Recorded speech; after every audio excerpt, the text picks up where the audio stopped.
In this lesson, I'll talk briefly about the Maya project structure and why it's important. Go to File, Project Window. You can set up a project. And as you see here, I've set up a project called Walk on the Beach Maya. I have Revit parts and other pieces. What this determines then is where Maya looks for different assets that go with that scene and where the scenes are stored.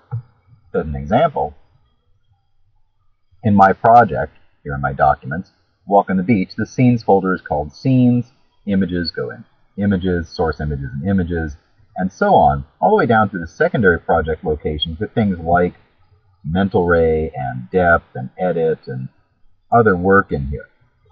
Also, we can even put in our translator data if we had stuff going out to Inventor or otherwise, where do things go?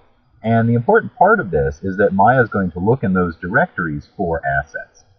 So that if I put my textures in source images and make it a relative name, \source images, \the texture name, versus an absolute drive path, wherever I set this project to, Maya will look for and find the textures correctly instead of showing a blank or a white object where I should see, say, brick.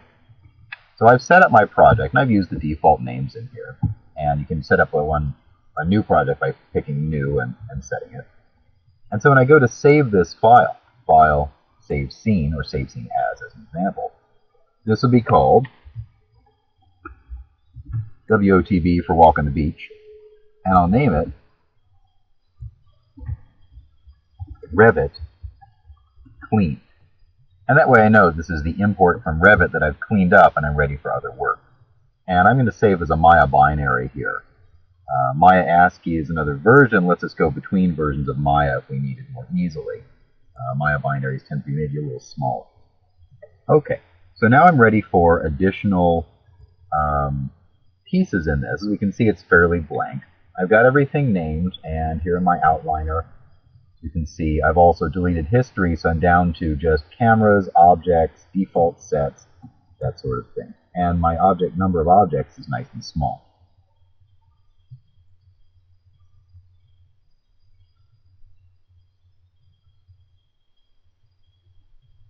Alright, so I'll get my material palette set up. And what I'm going to do is put brick on these walls, a roof tile, or at least a solid color on the roofs up here, brick on this wall and this one, and then some colors in the windows and some glass. There's the windows. Some glass, so it looks pretty reasonable. To start, I'll select my brick walls and right-click and choose, let's do it up here, I'll right-click and choose Assign New Material. And for brick, I'm going to use a blend. Most brick has a little bit of a glaze to it, just slightly. And so what I'll do is I'll take this blend and first name it. And it's very important to get the naming right. I'll call this brick. I'm going to stick with my Maya software materials because those transfer seamlessly off to Unity if we need. And the maps are easy, of course, to make Unity materials with as well. I'll name it brick. And I'll go into my source images folder. Actually, sorry. I'll name it brick. And what I'll do is I'll click on the texture node for color. And in the Create Render Node dialog, pick File. And when I click on the File folder here, it's going to browse to the Source Images folder in that project, where I put a brick called Brick Common Working. As you can see here, Maya doesn't seem to like some of the TIFF data in that, but I think I can get past it. I can always resave as a different format if needed. Okay. So there's the brick, and what I've done with this is make it a tileable brick. I'll view this image here in F-check. It's a tileable brick in a common bond, where every 6th course is a stretcher course to tie the whites in the wall together. And I've left this one at 1024 square, and also with a PSD. Planning that I'm going to map it on correctly here in Maya, but in Unity we may optimize this texture and also reduce it in places for depth, where we don't need as much resolution in the texture. And that way we'll save a little bit of memory in the game. What we can see here is that the mapping size comes in from Revit at a real-world scale that's far too small. That it is mapped for whatever material the Revit model had, but we need to go through and redo this a little bit to get the brick the right size. The other thing we need to do is a little bit of cleanup.